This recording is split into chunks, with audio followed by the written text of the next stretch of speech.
21 फरवरी 2024 की साकार मुरली से होमवर्क। आज की मुरली से हम लक्ष्य लेंगे, सतो प्रधान बन भविष्य में विश्व का मालिक बनने का पुरुषार्थ करना है। सतो प्रधान बनने के लिए आज विशेष अटेंशन देंगे। हंस बनना है, त्रिकालदर्शी बनना है, याद की यात्रा में रहना है और सेवा में बिजी रहना है। बाबा ने बोला, हंस बनने के लिए प्रवृत्ति में रहते हुए एक दो को सावधान कर हंस बन ऊंच पद पाने का पुरुषार्थ करना है। हंस बनने के लिए आज बाबा ने अटेंशन दिलवाई, अपनी चलन को बहुत अच्छा बनाना है, अर्थात चलन को रॉयल बनाना है। आज चेक करेंगे मेरे अंदर क्रोध का अंश तो नहीं, मोह तो नहीं। ज्ञान में तो बाबा ने कहा तीखे हैं, लेकिन स्वभाव संस्कार की खिटखिट होती रहती है, तो स्वभाव संस्कार में खिटखिट तो नहीं। इसको निकालने के लिए आज विशेष अटेंशन देना है, दैवी गुण धारण करने हैं और इन कमियों को अपने अंदर से निकालने के लिए योग पर अटेंशन देना है। योग अगर होगा तो ये कमियां निकल जाएंगी, क्योंकि ज्ञान की तलवार में योग का जौहर होगा तो तीर लगेगा। तो ये चलन अपनी चेक करेंगे, तब हम सेवा कर पाएंगे।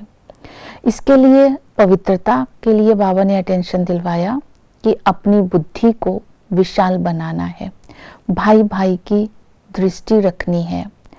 ये भी अपनी चेकिंग करेंगे, जब हम ज्ञान सुनाते हैं तो आत्मा भाई की दृष्टि रहती है।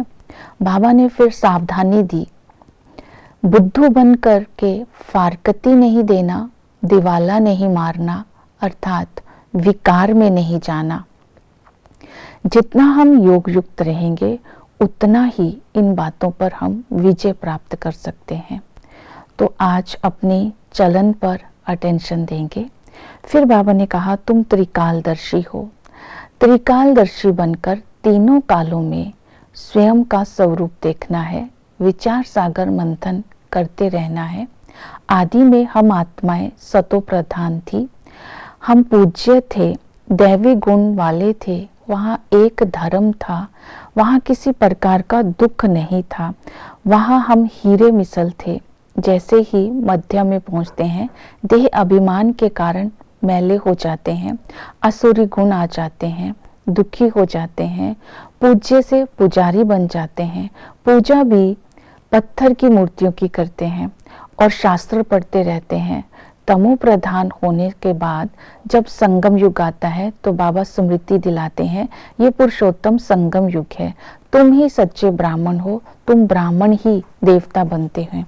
हम ब्राह्मण ही बाबा के साथ स्वर्ग की स्थापना के मददगार बनते हैं। तो इन स्मृतियों को इमर्ज केवल त्रिकालदर्शी बनकर ही कर सकते हैं, जिससे हमारी चलन में सुधार होगा और संस्कारों में पवित्रता आएगी। फिर हमें याद में भी निरंतर रहना है।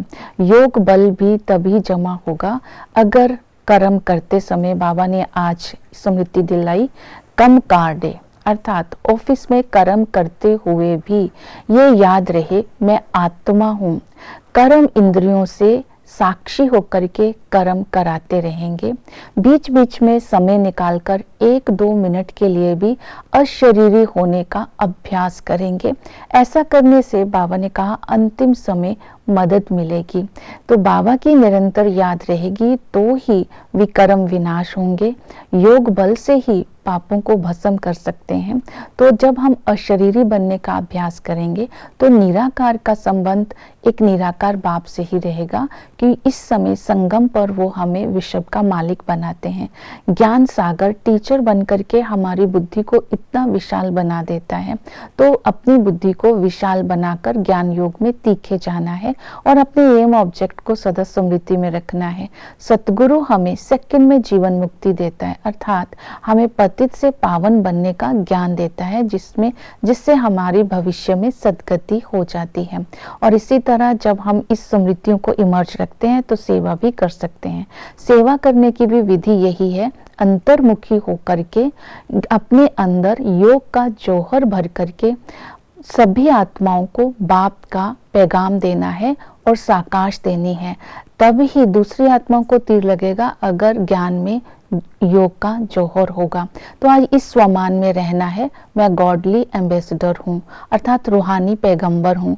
रहना तो रावण के राज्य में है, लेकिन कर्म हमने राम राज्य के लिए करना है। तो ये अटेंशन रखना है कि बाबा ने बोला गोला, झाड़ और त्रिमूर्ति का चित्र बनाना है, सीढ़ी का बड़ा चित्र बनाना है, जिससे स्पष्ट समझा सके।